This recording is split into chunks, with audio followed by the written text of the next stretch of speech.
Okay, hi, my name is Laura Circle. I'm with the Nerds of Color. I am so excited to chat with you guys. Great shirt, by the way.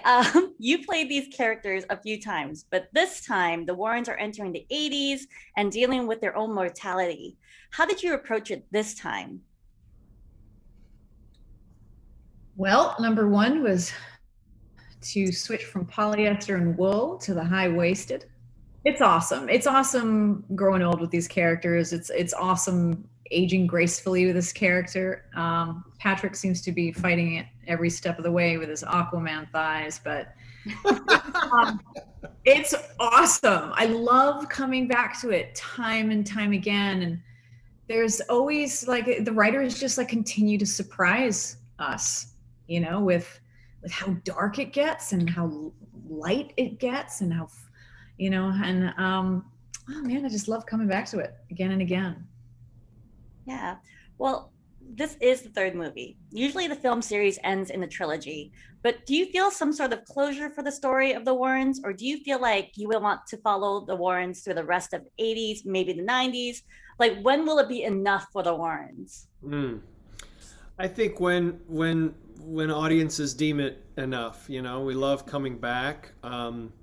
I don't think we ever viewed it as a trilogy because they did so many cases. So it's not really designed of like in that regard, I could think of it as more as a saga where you could just you could do several if the business will have us, because it's certainly fun playing these guys and growing old with them for sure.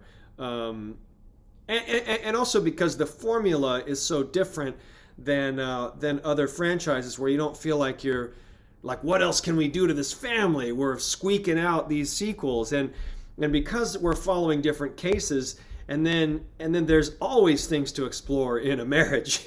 So we could be in a family, and their own personal struggles and their own how this affects them as individuals, as a couple, as parents, health issues. There's a number of things that we deal with in this film, and could continue to. So if Yeah, and also the thing that Lorraine stressed to me always was that it wasn't an exact science.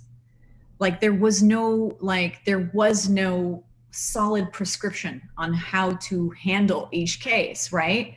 So I mean, if that was the formulaic part, right?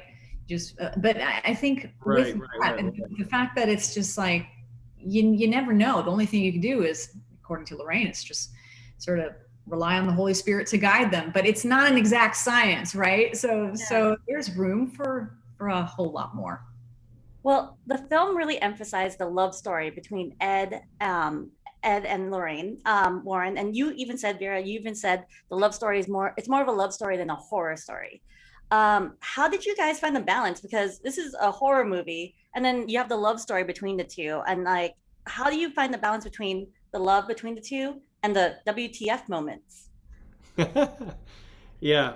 Well, I mean, I'll say, in performance and in acting, you don't hold back in either. I mean, we treat a deeply romantic scene just like we would an exorcism. Like you can't bail out of it. You gotta. That's the thing that these movies. That's where these movies are so fun for us, as actors, because it's not. Listen, there's nothing wrong with a little indie movie where you're sitting in a coffee shop talking, and that's cool and that's fun, and we've done those.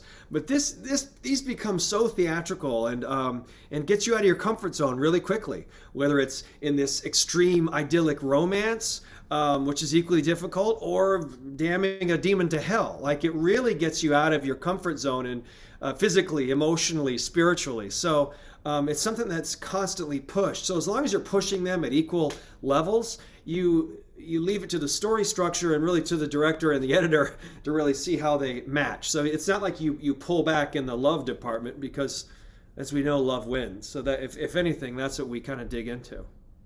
Yeah, and any thoughts on that, Vera? Before Yeah, we, I mean, the greatest marriages, right, are built on teamwork. I mean, that's just the bottom line, right? It's ultimate togetherness. That's what makes marriage work. And these two don't quit on each other ever. And when they're in the thick of demon combat, Like Lorraine doesn't scurry off, right? She just like stands right by the side. And so if they keep keep turning the dial on, exactly like Patrick said, I mean, you can't help it.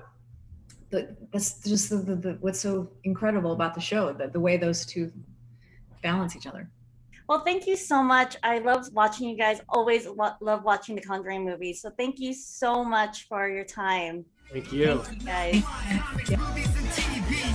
Pop culture with a different perspective. Watch it on your screen, hit play, so check this. This is the Hard Knock Life, but not the